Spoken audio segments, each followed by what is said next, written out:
I, for one, do not believe that great logical competence is needed to read these books. I repeat what I said before, that the nature of the human mind is such that if it works at all during the process of reading, if it comes to terms with the author and reaches its propositions, it will see his arguments as well.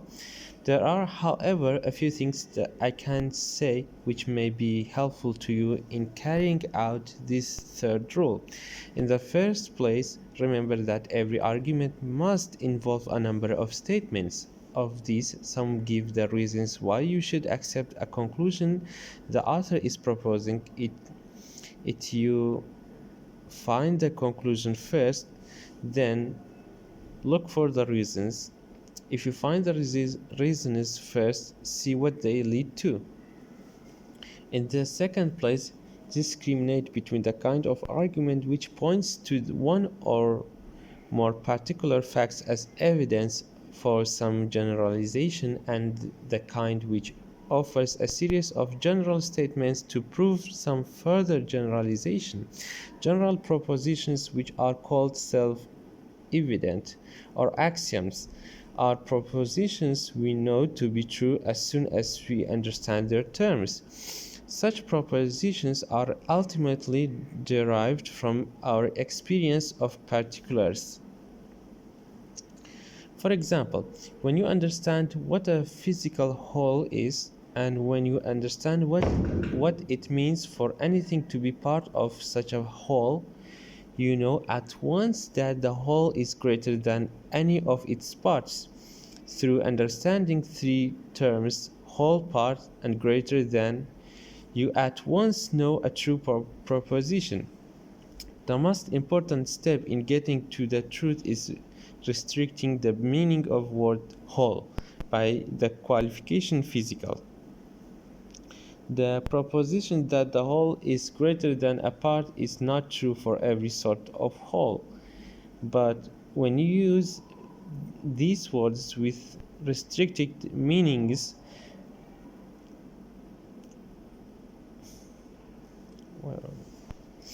you reach terms which are evidently related in a certain way.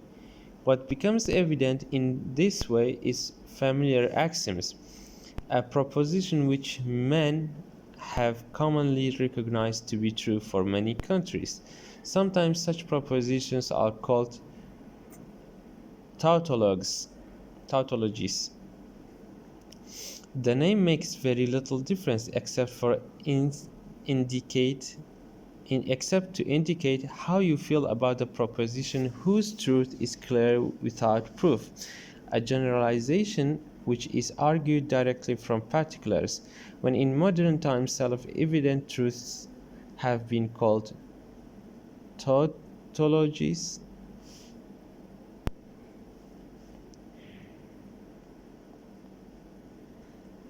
Tautologies, yeah.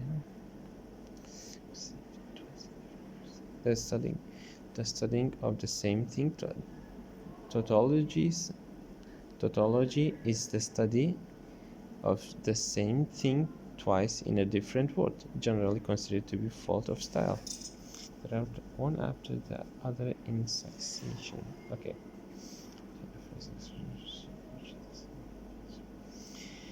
The feeling behind it is sometimes one of the contempt for the trivial, or a suspicion of legerdiment. Legerdiment.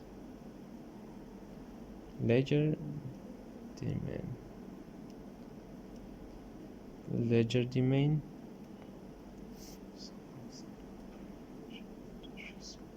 Okay. The feeling behind it is sometimes one of contempt of the trivial, for the trivial. The feeling behind it is sometimes one of contempt for the trivial, or a suspicion of legerdemain. Rabbits are being pulled out of the hat. You put the truth in by defining your words, and pull it out as if you were surprised to find it there. Notice, however, that that's not the case. To restrict the meaning of a word is not to define a thing. Wholes and parts are things, not words. We did not define them. In fact, we cannot. What we did to was to limit our words so that they refer to a certain type of thing which with which we are acquainted. Once that was done, we found we knew something that our restricted words could express. In the literature of science, the distinction is observed between the proof of a proposition by reasoning and its establishment by experiment. Galileo, in his Two New Sciences, speaks of illustrating by experiment conclusions which had already been reached by mathematical demonstration. And in a concluding chapter, the great psychologist Harvey writes, "It has been shown by reason and experiment that blood by the beat of the ventricles flows through the lungs and heart and is pumped to the whole body. Sometimes it's possible to support a proposition both by reasoning from other general truths and offering experimental evidence. Sometimes only one method of argument is available. In the third place, observe what things the author says he must assume. What he says can be proved or otherwise evidenced, and what need not be proved because it is self-evident. He may honestly try to tell you what all his assumptions are, or he may just be honestly leave you to find them out for yourself. Obviously, everything cannot be proved, just as everything cannot be defined. If every proposition had to be proved, there would be no beginning to any proof. If every proposition had to be proved, there would be no beginning to any proof. Look, I need this.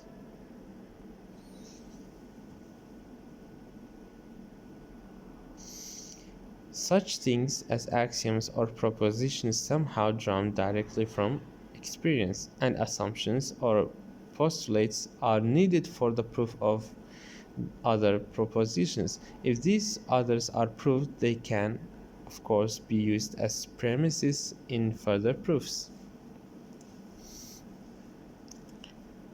These three rules of reading about terms, propositions, and arguments can be brought to a head in a fourth and final rule. This fourth rule governs the last step in the second reading of a book. More than that, it ties the second reading together with the first. You may remember that the last step in the first reading was the discovery of the major problems which the author tried to answer in the course of his book. Now, after you have come to terms with him and grasped his propositions and arguments, you can check what you have found by answering the following questions. Which of the problems that the author tried to solve did he succeed in solving?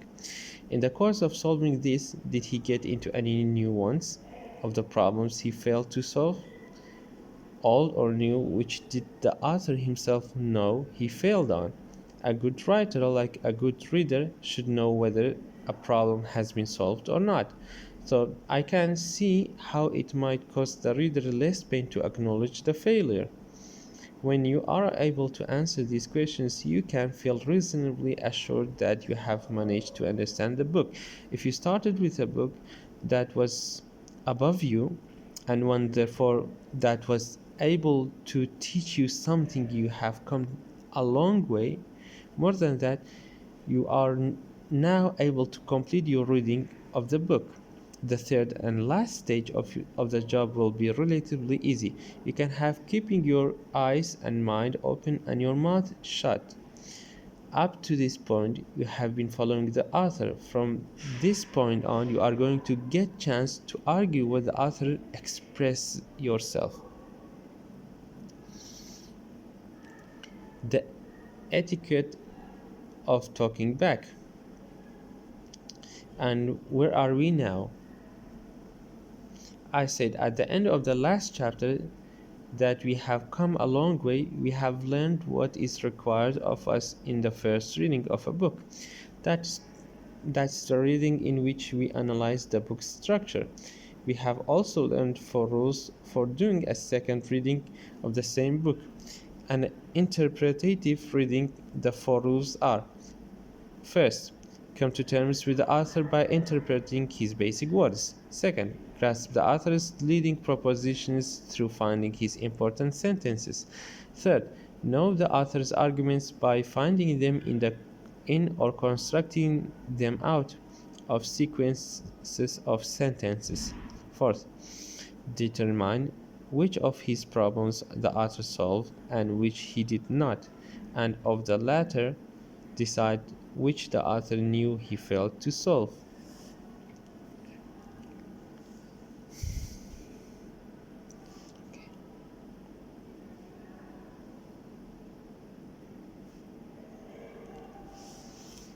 You are now ready.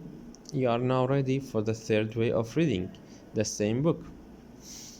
Here you, here you will reap the reward of all your previous efforts. Reading a book is a kind of conversation.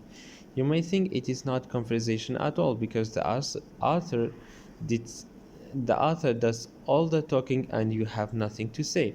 If you think that, you do not realize that your opportunities and obligations as a reader.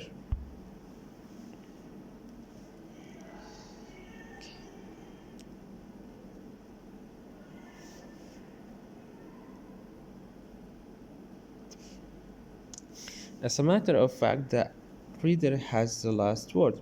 The author has had his say, and then it is the reader's turn.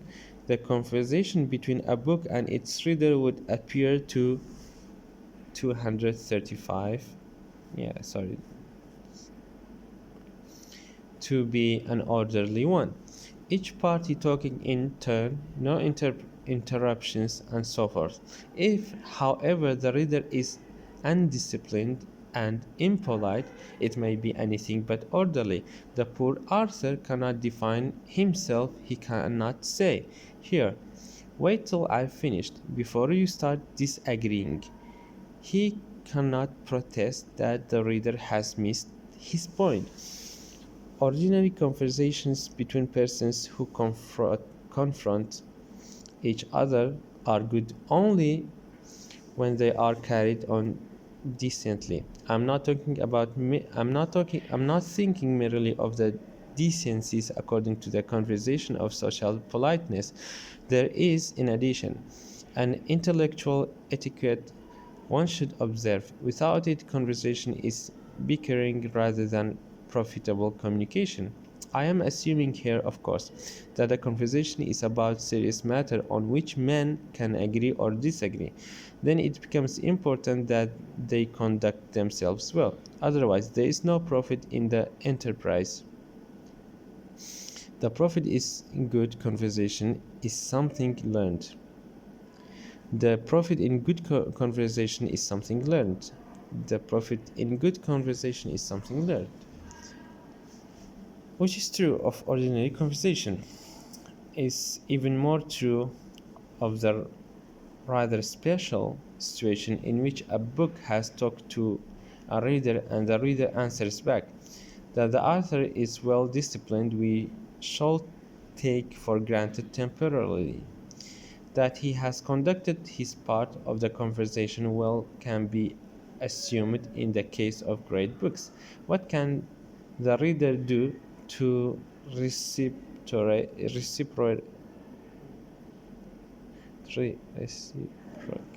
To reciprocate? What is that?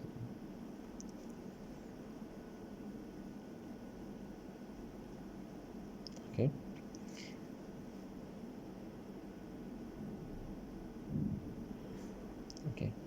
What can the reader do to reciprocate? What must he do to hold up his end well? The reader has an obligation as well as an opportunity to talk back. The opportunity is clear. Nothing can stop a reader from pronouncing judgment. The roots of the obligation, however, lie a little deeper in the nature of the relation between books and readers. In a book is of the sort which conveys knowledge. The author's aim was to instruct. He has tried to teach. He has try to convince or persuade his reader about something. His effort is crowned with success only if the reader finally says, I am taught. You have convinced me that such and such is true, or persuaded me that it is probable. But even if the reader is not convinced or persuaded, the author's intention and effort should be respected. The reader owns the reader owes him a considered judgment. If he cannot say I agree, he should at least have grounds for disagreeing or even for suspending judgment on that question. Dude,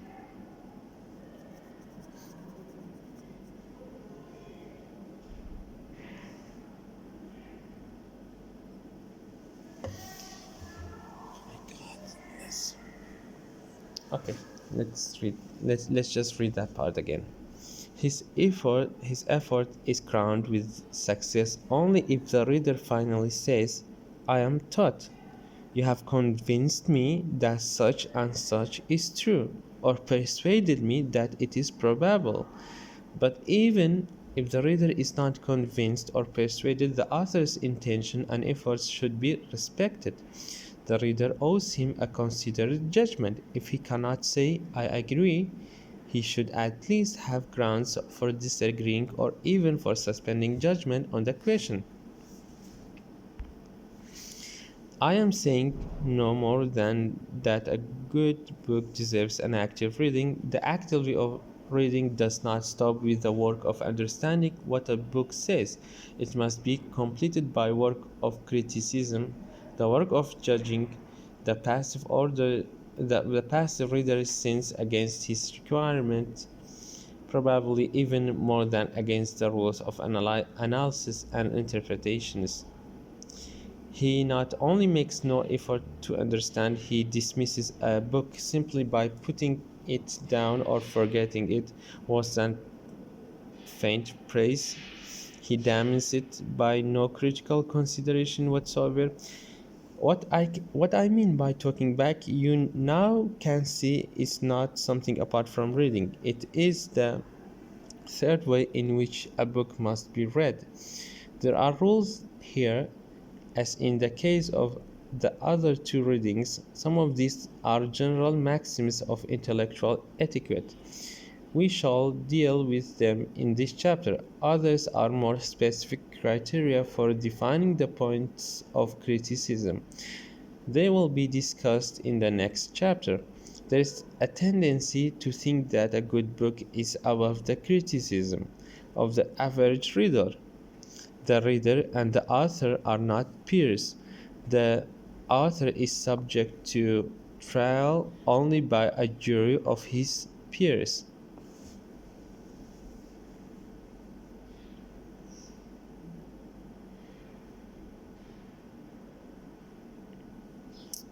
My God.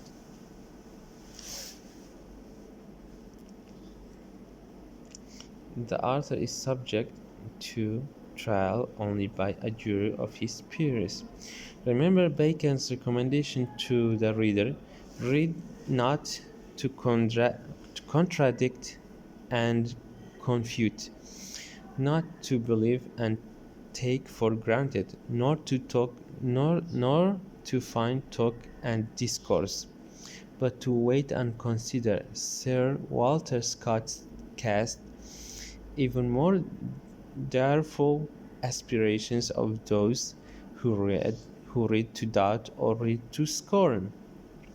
There is a certain truth here, as we shall see, but I do not like the aura of im- impeccability with which books are thus surrounded, and the false piety it breeds. Readers may be like children in the sense that great authors can teach them, but that does not mean they must not be heard from.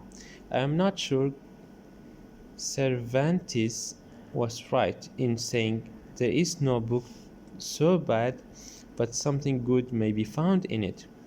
I do think, however, that there is no book so good that fault cannot be found in it.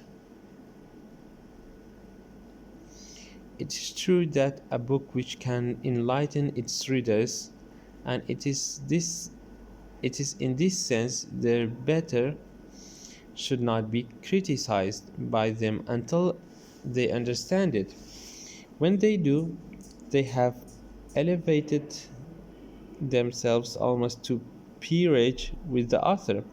Now, they are fit to exercise the rights and privileges of their new position unless they exercise their critical faculties now.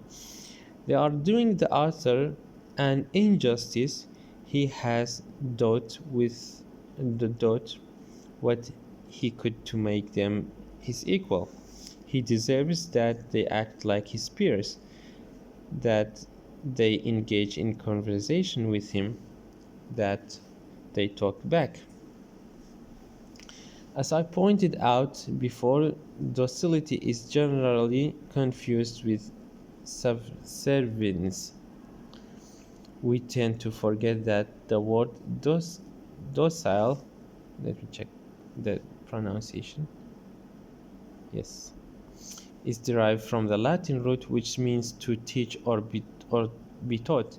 A person is strongly thought to a docile if he is passive and pliable. On the contrary, docility is extremely active virtue of being teachable. No one is really teachable who does not freely exercise his power of independent judgment.